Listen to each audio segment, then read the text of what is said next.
I just played in my first chess tournament ever. It was the Charlotte Chess Open. It was a lot of fun. I really enjoyed it. And this is just going to be a quick recap of all. I played 6 games. And I think there were a lot of people that were confused at the type of tournament and what exactly the Open was.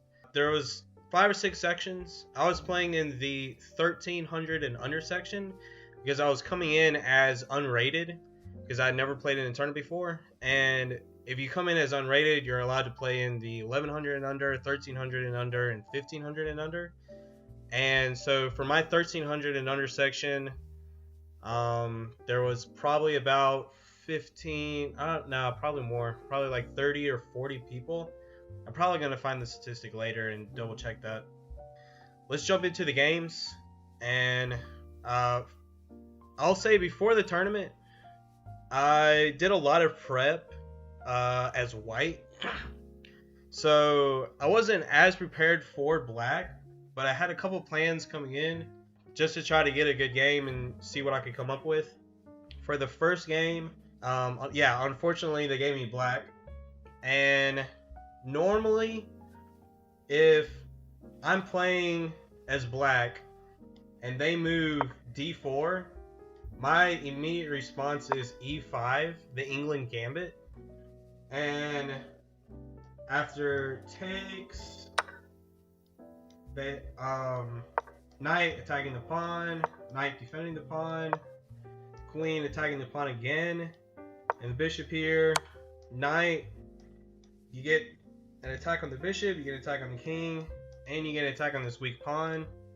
And white has to play really precise. And basically I play this to avoid a lot of d4 structures, because d4 structures, which is d4 structures like this, is way different than if you play like an e4 structure. And I prefer e4 structures. That's what I know and love. And I do that to prevent people from playing d4, basically. But going into the tournament, because the England Gambit, it's easily refutable. And if you know how to beat it, it's basically completely lost for black. I had to change up my strategy from what I normally play. He played d4, so I played d6. And my plan was to go for a King's Indian structure. And the other point in d6 is that hopefully they also try to take control of the center. e4, c4, and then we get more of a typical e4 structure. But anyway, all that to be said, he went knight c4, g6, here, here. And then, like I said, now he's taking control of the center. He's got all his pawns out here. This is more of an e4 structure, standard. Bishop's here, kind of pinning this knight to the queen. And then here. You always want to play this e5 move to take back control of the center, because if not, you're giving white too much space, and then they can kind of overpower you. But here, attacking the knight, move the knight, castles, knight out, castles, and then here, it says it's 0.13 for the evaluation on the board. Sorry, I had to put your guys' evaluation bar in. So on the eval bar, it says it's 0.12 for white. So that means white's slightly winning. But it just means they have a better position. They're not up material at all. They have a little more space here in the center. So I had a little bit of work to do in order to fight back, in order to try to either draw or win this. But it's totally possible. Pretty much at this point, anything can happen. So he extends with a b4. Here, trying to get my knight out, attacks my bishop, move my bishop back. For a while I was calculating bishop back here, but with here, and then takes, and then takes, you're giving up these 2 pawns for the knight, which is okay if you have an attack coming against the king. But I really didn't have much of an attack against the king, so I decided against this. Brought my bishop back. He comes in here, which is a little bit of a mistake. Chances are he should have either taken or continue to push out here, just expand basically. Here, take. And now there's a couple things happening right here. Pawn's attacking the knight. He's got a bishop and a knight here, and I can push, which is what I end up doing, attacking this and this. But I had a couple different options. I could have played knight out here, and if like takes, you know, I can't take back because of the queen, and I'd just be giving up a pawn. So I figured this was kind of my best course of action, was to push. I push. He takes back. I take. Now he takes the knight, and then I take back. And then here, opponent makes a really kind of big mistake, taking with the knight. And the reason why this is such a big mistake, because after everything is said and done, takes, bishop here, really important move, takes, rook comes out here, skewering both of the bishops. But I have this move, and then after takes, I'm simply up 2 rooks for a rook and a bishop, which is a much easier endgame to win, and that's why the evaluation is showing 3.1 for me. So bishop b8, and then the endgame goes here, takes, here, skewering the bishop and the pawn that's on b4, here, and then endgame progresses. I have to make sure that I don't blunder anything. The big thing here is to not let the king in, take this pawn. And also, while this is happening, I'm moving the forcing white's king to come this way, so as to not be able to defend these pawns. Bishop comes back, and then at this point I have check here, takes, king comes in. But right here in this position, it was a really nice move here, rook a1, because the king can't take because of the rook, and the king can't come in to attack my rook because this square is guarded by the pawn, and this square is guarded by the rook.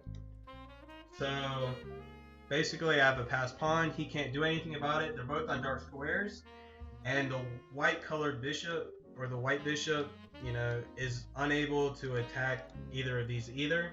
So basically these two can just sit in the corner and they're totally fine by themselves, and if white's king comes over here, then I can promote. So this is a really nice position, and I think after this I was pretty much able to just kind of take a little bit of a breath, and you know, you can win this. Bishop comes, attack. Found some good moves here. King can't take because of the rook. King is forced to come over here, attacking my rook, but I'm able to get a queen, so I don't really care about the rook. And then after a certain number of moves,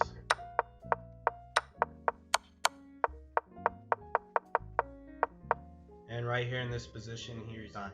So I won the first game, and I was really ecstatic about that because I won my game with black. Felt really good. I had a second game that same day, so this was Saturday. Let's jump into Saturday's game. I got black again. This time I was playing, his rating was 1223, so a little bit of a stronger player.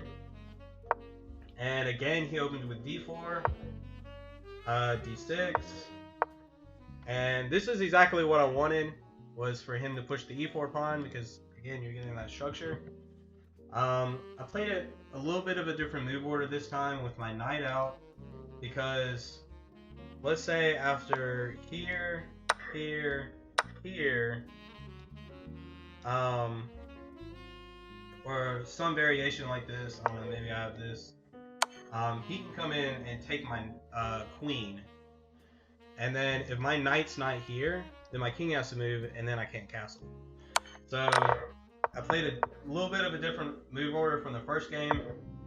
Putting my knight out here. He brings his knight out. Push for the center.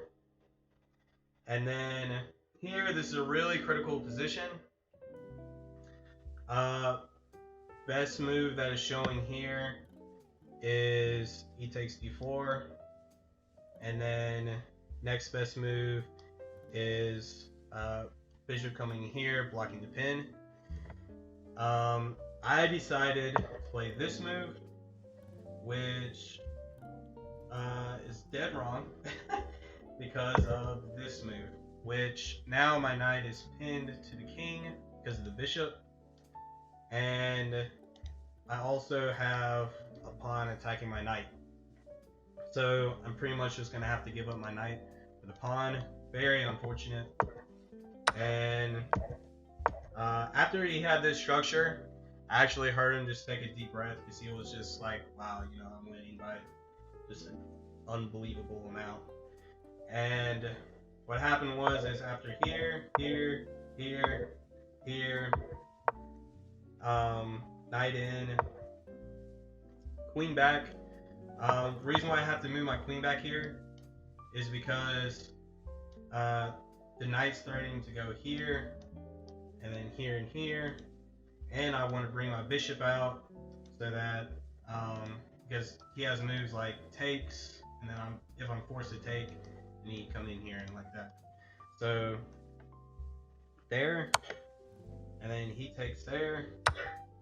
I have to take back with the pawn, and he brings his queen in, which was a really aggressive move, trying to checkmate me. But one of the things he forgot about is his bishop is still being attacked by these two pawns, and I'm able to get my white bishop in here. And now the queen has to move back, and I'm winning I'm winning the piece back that he got originally. So at this point, as you can see by the evaluation bar, it's pretty much maybe white's a little bit better, has a little more space. He has this pawn over here on c6, which I gotta take care of, but it's a much it's looking much better than what it was earlier. So here I was able to take a little bit of a sigh of relief to just figure out what I need to do. Anyway, the game goes on, here. And really important move here. I decided I was going to castle kingside, which was a little bit scary. I felt my structure over here with the pawn here and the queen potentially trying to get in by castle by moving my rook over here. I felt like it was really scary to go over here, and then castling on this side, you have this open H file where I don't have a pawn on this entire file. And what he's able to do is, now that my king's on this side of the board and his king's on this side of the board, kind of the rule of thumb in chess is now you're able to push your pawns on this side because it's not defending the king, and then I'm able to push my pawns on this side because they're not defending the king, and it basically comes down to who's able to get to the other kings first. And it was really kind of a scary position, and I knew I had to be able to defend. I felt like I was going to be able to. And like I said, immediately he starts pushing his pawns. So I'm coming back. I start pushing my pawns. You know, this is just the run pawns.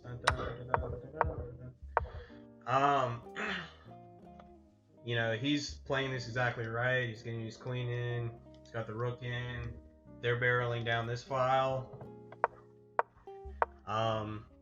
here I decided I'm just going to trade off the queens, because if I can get the queens off the board, then I should have a much more manageable position. He goes for it, and again, it's a little more even, slightly winning for white. Brings his knight back in. And then right here in this position, I go to make this move because I felt like after like pawn takes, pawn takes, pawn takes, and then rook takes, I'm simply just up a pawn, and then he can't really do anything here. But what I was kind of missing was the knight is still over here attacking. So after like pawn takes, and then knight comes in, now you still have these two pawns, which are going to be able just to walk down here and become a queen. So as I'm making, I grab my b pawn here, and as I'm pushing it, I look up and I say, you know, is there any way that I can take this back? And he said, well, now that you've touched the piece, basically the rule is you have to move it, and because it's a pawn, you can only move it one square. So I pretty much had to move it now that I had touched the piece. And, you know, unfortunate, I should have calculated it out just a little bit more, but at the same time, I was kind of running out of time, and, you know, things were kind of speeding up. So either way, computer says it's not terrible, but obviously not the move that I really wanted to do. Takes, knight takes, rook takes the pawn, and then I have to trade off, and then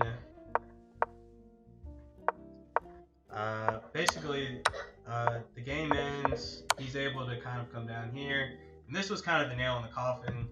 He's able to get this really nice knight fort where he's attacking both the king and the rook, and had to give up my rook,